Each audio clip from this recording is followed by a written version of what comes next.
ইসরায়েলের প্রধানমন্ত্রী Benjamin Netanyahu জানিয়েছেন, হামাস যদি অস্ত্র সমর্পণ করে তাহলে গাজায় চলমান যুদ্ধ আজই কিংবা আগামীকালই শেষ হতে পারে।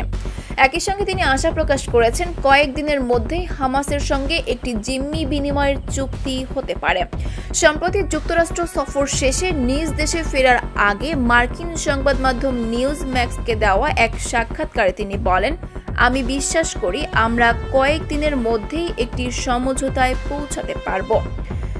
সম্ভাব্য এই চুক্তির আওতায় ৬০ দিনের যুদ্ধবিরতির সুযোগ তৈরি হতে পারে, যার প্রথম ধাপে জিম্মিদের মুক্তি দেওয়া হবে এবং পরবর্তীতে দীর্ঘমেয়াদী শান্তি আলোচনার ভিত্তি স্থাপন সম্ভব হবে। তিনি সরাসরি হামাসের অস্ত্রত্যাগের উপর জোর দিয়ে বলেন, এই যুদ্ধ আজই শেষ হতে পারে, এমনকি আগামীকালও, শুধু যদি হামাস তাদের অস্ত্র ফেলে দেয়।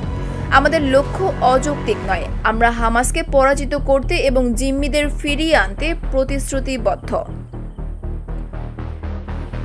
নেতানিয়াহু হামাসের বিরুদ্ধে গুরুতর অভিযোগ তুলে বলেন, হামাস তাদের নিজস্ব জনগণকে মানব ঢাল হিসেবে ব্যবহার করছে, বেসামরিকদের গাজা থেকে পালাতে দিচ্ছে না। যারা পালাতে চায় তাদের গুলি করে হত্যা করা হচ্ছে।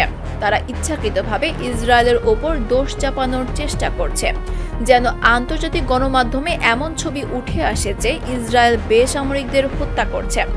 বাস্তবতা হলো, হামাস নিজের জনগণকেই হত্যা করছে। তারা এক ধরনের দানব। এছাড়া মার্কিন প্রেসিডেন্ট ডোনাল্ড ট্রাম্পের সঙ্গে কাজের অভিজ্ঞতা নিয়েও নেতানিয়াহু মন্তব্য করেন।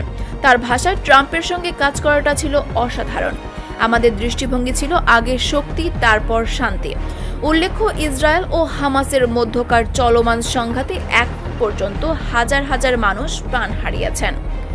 আন্তর্জাতিক মহল বারবার যুদ্ধবিরতির আহ্বান জানালেও স্থানীয় সমাধান এখনও অধরা। তবে নেতানিয়াহুর সাম্প্রতিক বক্তব্য সংঘাতের গতিপথে পরিবর্তনের ইঙ্গিত দিতে পারে বলে মনে করছেন বিশ্লেষকরা।